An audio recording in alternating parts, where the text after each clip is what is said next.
तरीके से साजिश रची जा रही है डेमोक्रेसी को समाप्त करने के लिए। उसमें देश के विपक्ष को एक होना चाहिए, आवाज़ उठानी चाहिए। अब चुनाव आयोग ईवीएम पर तो कोई विपक्ष सवाल उठाता ही नहीं है।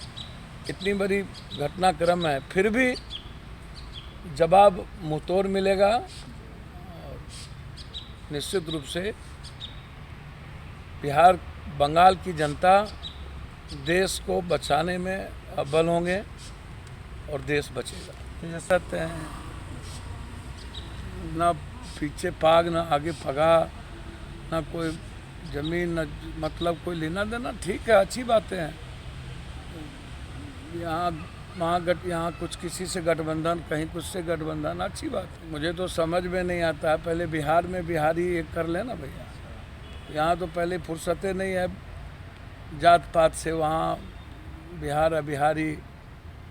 अच्छी बात है, मैंने आपको पहले कहा कि अच्छी बात है, मिल के सपोर्ट करना चाहिए भैया। मिल के सपोर्ट करने की ज़रूरत है। कौन किसका नाम लेते रहते हैं जिसका कोई अता पता नहीं, ना राजनीतिक मतलब है। सबको मिल के देखना चाहिए कि कैसे आज नफरत इस देश से ख़त्म हो, और एक संदेश देना चाहिए कि नफरत नहीं चलेगा। किसान का जो आंदोलन है उसका संदेश जाना चाहिए।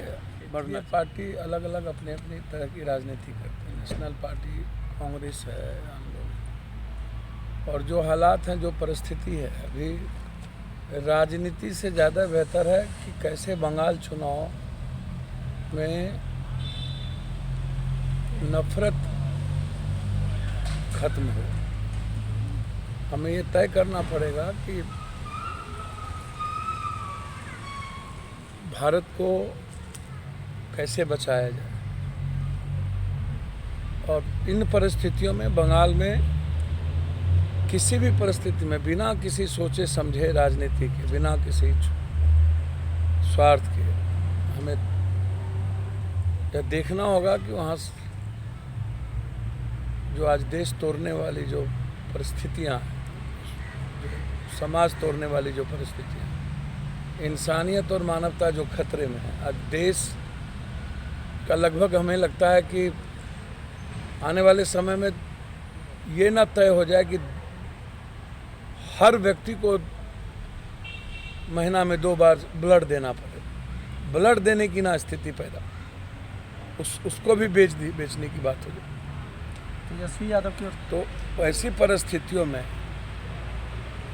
देश कैसे इकोनॉमिकल रोजगार से मजबूत हो, बिना डर के, बिना नफरत के हम देश में एक बेहतर ज़िंदगी कायम कर पाए। इसके लिए आज एक ही विकल्प है, ममता बनर्जी को।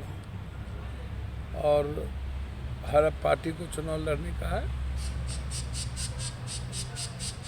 लड़ें। उसमें कहाँ कोई कौन क्या करता है। बिहार की जो स्थिति है उसमें आज न तो सत्ता पक्ष कहीं नज़र आते हैं जनता के साथ, अब विपक्ष का तो कोई मतलब ही नहीं। तो कौन कहाँ चुनाव लड़ेंगे उसका ठेका हम तो लिए नहीं हैं। लेकिन मैं मानता हूँ कि जो 5 विधानसभा के चुनाव हैं, इसमें जो धनपशु पार्टी 13,000 करोड़ रुपया खर्च के लिए रखा है, और जिस तरीके से 8 चरण में चुनाव, हम तो चुनाव आयोग के बारे में सिर्फ इतना कहना चाहते हैं कि अब वहाँ पर दफ्तर बना देना चाहिए किसी पार्टी का। चुनाव आयोग बहुत क्लियर है। TN सेशन और कई ऐसे चुनाव आयोग थे जिन्होंने यह स्थापित किया था चुनाव आयोग ऑटोनमस बॉडी। लेकिन जिस तरीके से वर्तमान चुनाव आयोग है, पॉलिटिकल कंप्लीट पार्टी से प्रायोजित हो जाना और पॉलिटिकल दफ्तर से निर्णय होना, कब किसकी रैली हो जाएगी तब घोषणा होगा, कब कितने दल टूट जाएंगे तब घोषणा होगा, तो ये तो बहुत गलत है।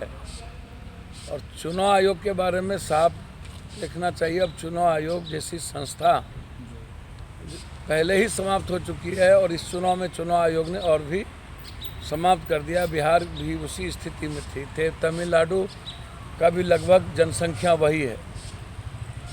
असम भी प्रभावित इलाका है।